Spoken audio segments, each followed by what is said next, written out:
good, y'all? Welcome back to the BlitzCity Podcast, and I'm bringing you news that is unfortunate to hear, but it is the reality now in college football. David Studstill has announced that he is entering the transfer portal. And first of all, let me say this. You guys, yes, I know y'all will be just fine, okay? We all know that. You have a lot of depth at the wide receiver position.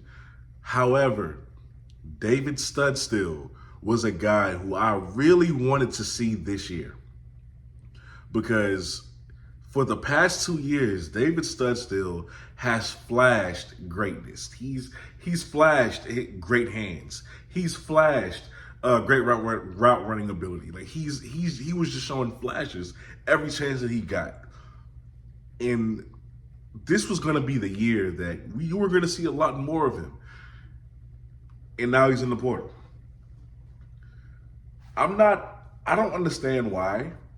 And here's the thing. It can't always be, well, he saw the writing on the wall and there were so many wide receivers in the room, he thought he might not get playing time. It can't be that excuse with every player. It can't. Somebody said that about Javonte. Javonte would have most likely been a starter. It can't be that excuse with every player. David Studstill was more than good enough, in my opinion. I'm not saying he would have been a starter this year, but I'm saying he would have got a lot of playing time. But who knows? He's in the portal. And this isn't like a panic video or a sad video. I just want to know why.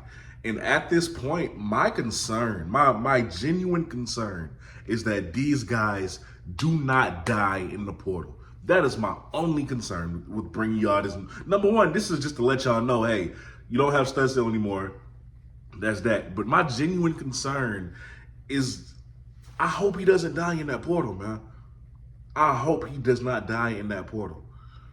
There are so many kids in that portal right now who ain't making it out.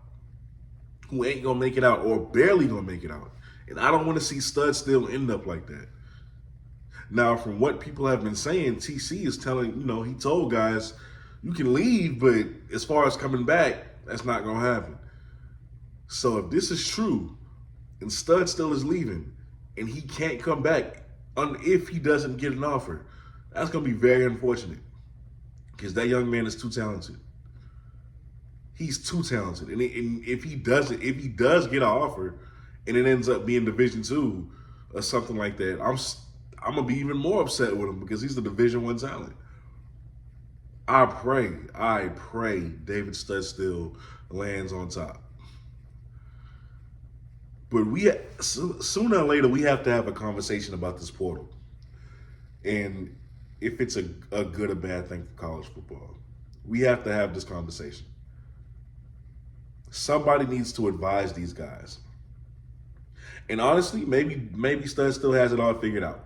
Maybe he does, and I'm going to give him that benefit of the doubt because I don't know his situation or what he's thinking. But, man, to enter the transfer portal with not much film, it's a hard thing. I wish him nothing but the best, just like any player who enters the portal. And I honestly would like to hear your guys' thoughts on this down below in the comment section. But with that being said, you are watching the BlitzCity Podcast. The NFL Draft is tonight. Can't wait. Even though most likely nobody from HBCU is going in round one, tomorrow is where the fun starts, okay? Because that's when we're going to see some guys go off the board. But on top of that, since, I don't want this to be all bad, let me know who you think is going to be the first HBCU player drafted off the board, or the first 3 HBCU players drafted off the board. But with that being said, y'all are watching the BlitzCity Podcast. I'm your host, Kobe Orr, and I'm out. Peace.